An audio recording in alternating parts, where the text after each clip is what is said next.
ومن أحسن قولا ممن دعا إلى الله وعمل صالحا وقال إنني من المسلمين. المكتب التعاوني للدعوة والإرشاد وتوعية الجاليات بأبها. الحمد لله رب العالمين والصلاة والسلام على رسوله الكريم أما بعد.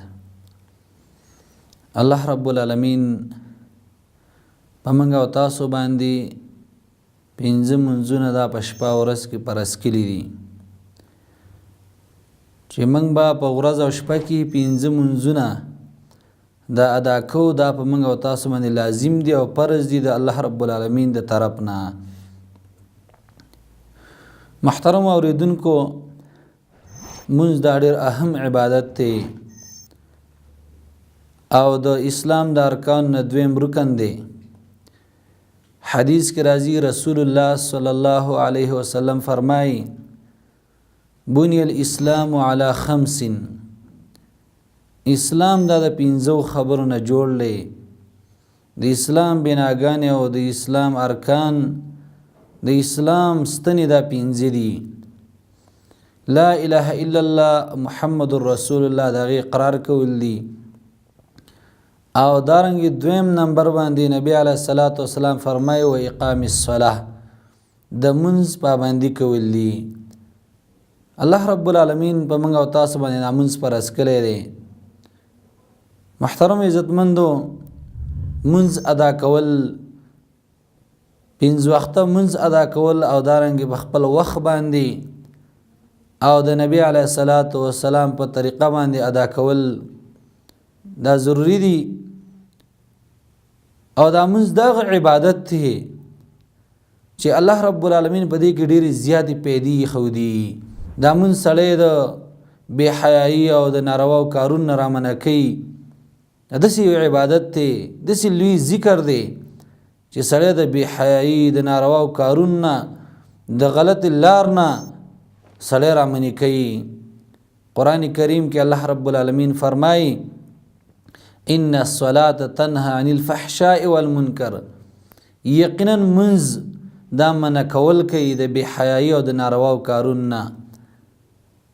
او محترمو، دا منځ دونه اهم عبادت دی چې نبی علیه الصلاۃ والسلام فرمایي وایي کله چې ستا بچې 9 کالو ته ورسیږي نو د مانځه حکم ورته کوه، او کله چې 10 کالو ته ورسیږي او منځ یې نه کوه نو بیا په منځ باندې ووهه.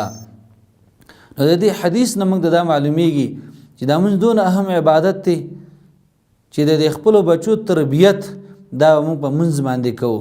کله چې 9 کال ته رسیږي چې بچي منځ زیات کړي او دارنګې بیا هغه منځ کوي، او چې کله 10 کالو ته ورسیږي بچي منځ نه کوي نو بیا موږ ته نبی علیه الصلاۃ والسلام فرمایي چې بیا خیر د بچي د اوخه د بچي باندې گزار وکړه ځکه دا څنګه منځ نه کوي. خو محترم عزتمند، د افسوس خبره دا ده چې یو بچی هغه 15 کالو 20 کالو ته او دارنګ 13 کالو ته رسیدلی هغه منځ نه کوي. په خپل هغه دا سوچ نه کوي چې زه د کوم مقصد دپاره الله رب العالمین پیدا کړی، زما د پیدایش مقصد څه دی. ما ته قرآن کریم کې الله رب العالمین دا فرمایلی چې وما خلقت الجن والانس الا ليعبدون. ما انسانان پیریان نه دي پیدا کړي مګر د خپل عبادت دپاره پیدا کړي. او دا منځ خو عبادت دی، د الله بندګي ده. څنګه زه دا منځ نه کوم؟ نو پکار ده چې موږ دا سوچ وکړو، دا فکر وکړو.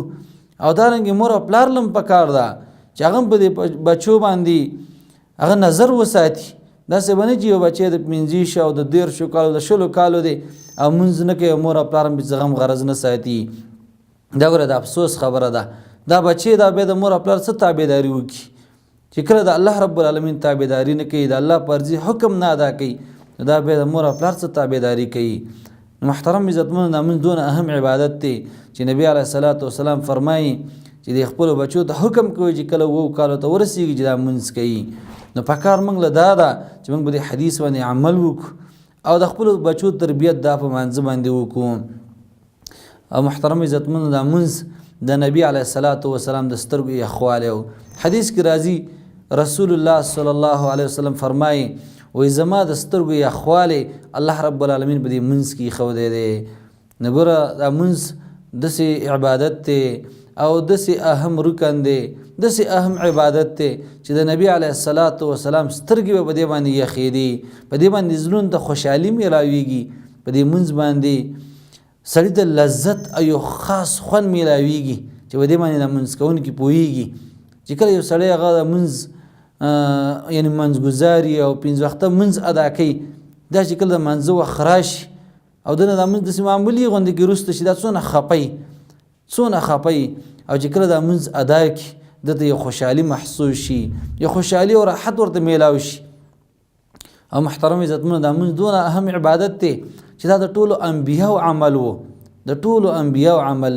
عیسی علیه الصلاة والسلام بارک قرآن کریم کې راځي و اوصانی بالصلاة، عیسی علیه الصلاة والسلام فرمایي چې ما ته حکم الله رب العالمین کله په منځ ادا کولو سره چې زه منځ ادا کوم.